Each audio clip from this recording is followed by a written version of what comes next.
ఇండియాలోనే number 1 varicose veins hospital Avis vascular centre. అందరికీ నమస్కారం. నా పేరు మాధురి. మీరు చూస్తుంది సుమన్ టీవీ నెట్వర్క్. సెప్టెంబర్ 1 నుంచి 15 తారీఖు వరకు ద్వాదశ రాశుల వారికి ఎలా ఉండబోతుంది, అలానే మనకి గ్రహణం కూడా వస్తుంది కాబట్టి దాని ప్రభావం ఏ రాశుల పైన బాగా పడుతుంది అన్న విషయాల గురించి మనకు తెలియజేయడానికి మనతో పాటు ఉన్నారు సుప్రసిద్ధ జ్యోతిష వాస్తు పండితులు బ్రహ్మశ్రీ డాక్టర్ నాయకంటి మల్లికార్జున శర్మ గారు. నమస్కారం గురువుగారు. నమస్కారం అండి. గురుగారికి వృషభ రాశి వారికి ఎలా ఉండబోతుంది, అలానే ఈ చంద్రగ్రహణ ప్రభావం వీరిపైన ఎలా ఉంటుందంటారు? తప్పకుండా. ఓం శ్రీ గురుభ్యో నమః. వృషభ రాశి వాళ్ళకి ముఖ్యంగా మనం సెప్టెంబర్ మాసంలో ఫలితాలు చూసే ముందు గ్రహణ ప్రభావం ఏ విధంగా ఉండబోతుంది, మనకి ఏదైతే 8వ తారీఖున అంటే 7వ తారీఖు నుంచి రాత్రిపూట ప్రారంభం 8వ తారీఖు వరకు కూడా ఉంటుంది. అంటే 9 గంటల నుంచి ప్రారంభమై రమారమి 1:30-2 వరకు కూడా గ్రహణ ప్రభావం ఉంటుంది. అది పూర్తిగా కంప్లీట్ కాబట్టి 3 గంటలు పడుతుంది. అంటే తెల్లవారుజాము 3 అవుతుంది. అయితే ఈ గ్రహణం యొక్క ప్రభావం ఏ విధంగా ఉండబోతుంది అంటే మనకి సంపూర్ణ చంద్రగ్రహణం అంటే కంప్లీట్ లూనార్ ఎక్లిప్స్. ఈ సంపూర్ణ చంద్రగ్రహణం అనేది పూర్వాభాద్ర నక్షత్రంలో కుంభరాశిలో సంచారం జరుగుతుంది. అంటే కుంభరాశిలో ఉండటం వల్ల మరి కొన్ని రాశుల వాళ్ళకి బాగుండటం, కొన్ని రాశుల వాళ్ళకి మధ్య రకంగా ఉండటం, కొన్ని రాశుల వాళ్ళకి బాగలేకపోవడం జరుగుతుంటుంది. అయితే వృషభ రాశి వాళ్ళకి ఎలా ఉండబోతుందంటే వృషభ రాశి వాళ్ళకి ఇక్కడ వీళ్ళకి ముఖ్యంగా దశమ స్థానంలో వీళ్ళకి గ్రహణం ఏర్పడుతుంది. దశమ స్థానంలో గ్రహణం ఏర్పడటం వల్ల వృత్తిపరంగా మంచి అనుకూలంగా ఉండే అవకాశాలు ఎక్కువ ఉంటాయి. ఏదైతే మనం వీళ్ళు వృత్తి చేస్తుంటారో రాజయోగము, ఉద్యోగంలో మార్పులు, నూతన ఉద్యోగాలు రావటం, పదవులు లభించే అవకాశాలు ఎక్కువగా ఉండటం, ఉన్నతమైన పదవులు లాభించే అవకాశాలు ఎక్కువగా ఉంటాయి. అంటే వృత్తిపరంగా ఏదైతే ఆటంకాలనే ఉంటాయో వాళ్ళకి సహజంగా కొన్ని వృత్తి ఉద్యోగ వ్యాపార రంగం ఎవరైతే చేస్తుంటారో వాళ్ళకి కొన్ని ఎలిగేషన్స్ లేకుండా, డిస్ప్యూట్స్ లేకుండా సాఫీగా వెళ్ళే అవకాశాలు ఎక్కువగా ఉంటాయి. దానిలో ఉన్నతమైన పదవులే కాకుండా ప్రమోషన్లు, ట్రాన్స్ఫర్స్, స్థానచలనాలు జరిగే అవకాశాలు ఎక్కువగా ఉంటాయి. కాబట్టి వాళ్ళకు అనుకూలమైన ఫలితాలు అనేవి ఎక్కువగా ఉంటాయి. కానీ గ్రహణం యొక్క ప్రభావం అనేది చాలా అనుకూలంగా ఉందని అర్థం.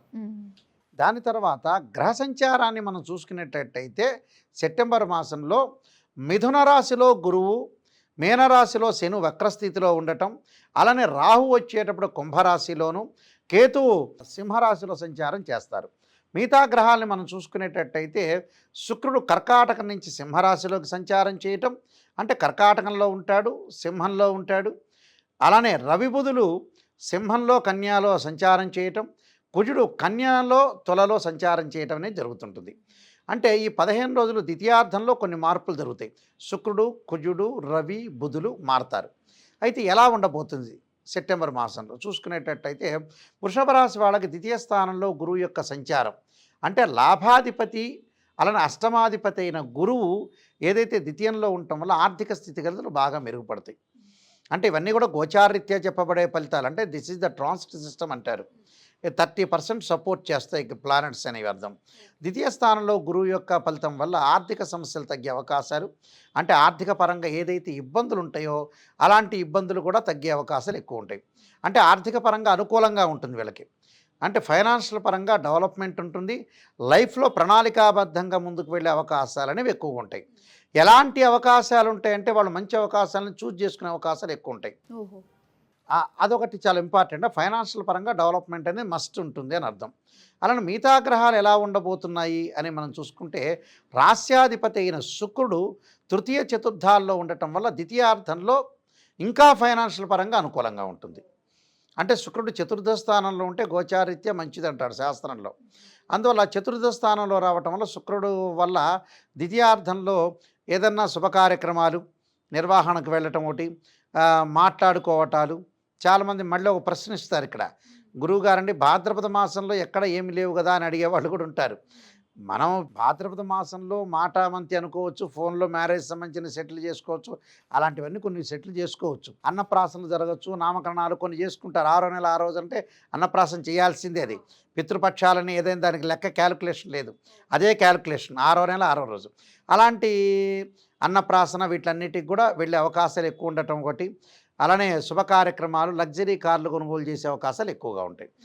శుక్రుడు ద్వితీయార్థంలో బాగుంటారు, ఫైనాన్షియల్ పరంగా డెవలప్మెంట్లో ఉంటారు.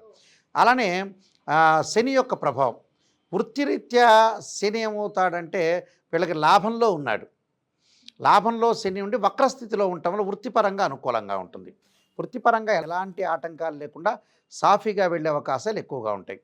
అంటే మొన్నటి వరకు ఇప్పుడు ప్రజెంట్ శని లాభంలోనే ఉన్నాడు కుంభరాశిలో, కానీ వక్రగతిలో ఉండటం వల్ల ఏంటంటే వృత్తిపరంగా కూడా అనుకూలంగా ఉంటుంది. వాళ్ళకి ఎలాంటి ప్రాబ్లమ్స్ ఉండవు, అంత అనుకూలమైన ఫలితాలు జరిగే అవకాశాలు ఎక్కువ ఉంటాయి. అలానే రాహు యొక్క ప్రభావం కూడా చాలా బాగుంటుంది వాళ్ళకి.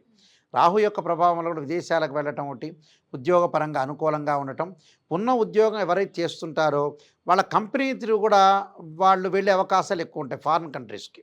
సో రాహు యొక్క బలం వల్ల కూడా బాగుంటుంది. అంటే చిన్న చిన్న ఆటంకాలు జరిగే అవకాశాలు ఉన్నాయి, కానీ సో అనుకూలమైన ఫలితాలు ఎక్కువగా ఉంటాయి. తర్వాత మిగతా గ్రహాలను మనం చూసుకునేటట్టయితే గురువు బాగున్నాడు వీళ్ళకి, చాలా అద్భుతంగా ఉన్నాడు. అలానే గురువు వల్లనే ఎక్కువ మేలు జరుగుతుంది వీళ్ళకి. శుక్రుడు బాగున్నాడు. అలానే కేతు యొక్క ఫలితం వల్ల తల్లి యొక్క ఆరోగ్య విషయంలో చాలా జాగ్రత్త ఉండాలి. చతుర్థ స్థానంలో కేతు ఉంటే వాహన ప్రమాదాలు జరగకుండా, కోర్టు సమస్యలు రాకుండా చూసుకోవాలి. అంటే లౌకిక తత్వాన్ని అవలంబించడం చాలా ఇంపార్టెంట్. లౌకికంతో ఆచితూచి అడుగు వేయాలంటారు చూసారా. అంటే ఏది కూడా మనం గొడవ జరగకుండా ప్రశాంతమైన వాతావరణాన్ని క్రియేట్ చేసుకొని లైఫ్ని ముందుకు వెళ్ళాలి. అప్పుడు మనకి అన్నీ కూడా అనుకూలంగా ఉంటాయి. అంటే 50% మనకు అనుకూలంగా ఉన్నట్టే. అలానే మిగతా గ్రహాల యొక్క కలయిక చూస్తే రవి బుధుల యొక్క కలయిక వీళ్ళకి చతుర్థంలోనూ పంచమంలోనూ ఉంటారు. చతుర్థంలో పంచమంలో ఉంటే అదే ద్వితీయాధిపతి, అలానే పంచమాధిపతి అయిన బుధుడు చతుర్థ పంచమాల్లో ఉండటం వల్ల వ్యాపార విస్తరణ జరిగే అవకాశాలు ఎక్కువ ఉంటాయి. కానీ వ్యాపార విస్తరణ జరుగుతుంది, వ్యాపారంలో బాగా అనుకూలంగా ఉంటుంది. భాగస్వామ్య వ్యాపారం కూడా బాగా కలిసి వచ్చే అవకాశాలు బాగా ఎక్కువ ఉంటాయి. అలానే కుజుడి యొక్క ప్రభావం అనేది ఎలా ఉంటుందంటే వృషభ రాశి వాళ్ళకి ప్రథమార్థంలో బాగుండదు, ద్వితీయార్థంలో బాగుంటుంది. ప్రథమార్థంలో అంటే 15 రోజుల వరకు కొద్దిగా యాక్సిడెంట్లు కాకుండా, గొడవలు జరగకుండా, అలానే ప్రమాదాలు జరిగే సూచనలనే ఉంటాయి. మంగళవారం రోజున ప్రయాణం చేయకపోవటం అనేది మంచిది. ప్రయాణం చేయకూడదు ఆ రోజున, అంటే 15 రోజుల వరకు. మళ్ళీ 15 రోజుల తర్వాత ప్రయాణం చేయొచ్చు. అలానే అర్జెంట్ అయితే ప్రయాణం చేయకూడదని కాదు, చూసుకొని వెళ్ళాలి. అలాంటి నాయకంటి గారు ప్రయాణం చేయొద్దన్నారని 15 రోజుల వరకు ప్రయాణం చేయొద్దని కాదు. వాళ్ళు వెళ్ళాలి, కానీ ఎవరితోన్న సంబంధాలు కానీ ఆర్గ్యుమెంట్స్ విషయంలో కొంత కేర్గా ఉండాలి, చాలా ఇంపార్టెంట్. అంటే ఇవన్నీ కూడా నిర్ణయం తీసుకోవాలి, చాలా జాగ్రత్తగా ఆలోచన చేసి. ఆరోగ్యపరంగా కూడా 15 రోజుల్లో దీర్ఘకాలిక వ్యాధులు ఉన్న వాళ్ళు ఉంటారు, అంటే లాంగ్ రన్లో డిసీజెస్ అంటారు. అలాంటి వాళ్ళు కొంత కేర్గా ఉండటం చాలా ఇంపార్టెంట్. కొన్ని రెమెడీస్ చేసుకొని ముందుకెళ్ళటం మంచిది. ఎలాంటి పరిహారాలు చేసుకోవాలి గురుగారు వీళ్ళు? వాళ్ళు తప్పకుండా రెమెడీస్ చేసుకోవాల్సింది ఏమిటి అని అంటే విష్ణు సహస్రనామ పారాయణం చేసుకోవటం ఒకటి, లలితా సహస్రనామ పారాయణం చేయటం వల్ల కూడా వాళ్ళకు అనుకూలమైన ఫలితాలు ఉంటాయి. అలానే గోధుమలు దానం చేయాలి. గోధుమలు ఒకటి, ఉలవలు ఒకటి దానం చేయటం ఒకటి, గరికతోటి గణపతి యొక్క ఆరాధన చేయాలి. మన సంకష్టర చతుర్థి వస్తుంటుంది, ఆ చతుర్థి రోజున చక్కగా గణపతిని గరికతో ఆరాధన చేయటం వల్ల కూడా వాళ్ళకి విఘ్నం లేకుండా ఉండే అవకాశాలు ఖచ్చితంగా ఉంటాయి. కాబట్టి ఆరోగ్యపరంగా ఖచ్చితంగా వాళ్ళు పాటించాల్సిన ఏమైందంటే శరీరే జర్జరీభూతే వ్యాధిగ్రస్తే కళేవరి ఔషధం జాహ్నవీతోయం వైద్యో నారాయణ హరి అనే మంత్రాన్ని చక్కగా చదువుకోవాలి. అంటే ఇవన్నీ కూడా ప్రత్యేకంగా రెమెడీస్. యాక్చువల్గా నేను మోహన్ పబ్లికేషన్ వాళ్ళకు ఒక పుస్తకం రాశా, బృహత్పరిహార సింధు అని, అంటే మంత్రతంత్ర సింధు అని. దానిలో మొత్తం ఇలాంటి రెమెడీస్ అనే ఉంటాయి. అయితే వీళ్ళు శరీరే జర్జరీభూతే వ్యాధిగ్రస్తే కళేబరి ఔషధం జాహ్నవీతోయం వైద్యో నారాయణ హరి అనే మంత్రాన్ని చక్కగా చదువుకోవటం వల్ల, సూర్య నమస్కారాలు చేయటం వల్ల వీళ్ళకి మంచి ఫలితాలు వచ్చే అవకాశం ఖచ్చితంగా ఉంటుంది. చాలా సంతోషం గురుగారు. వృషభ రాశి వారి ఫలితాలు తెలియజేసేందుకు ధన్యవాదాలు.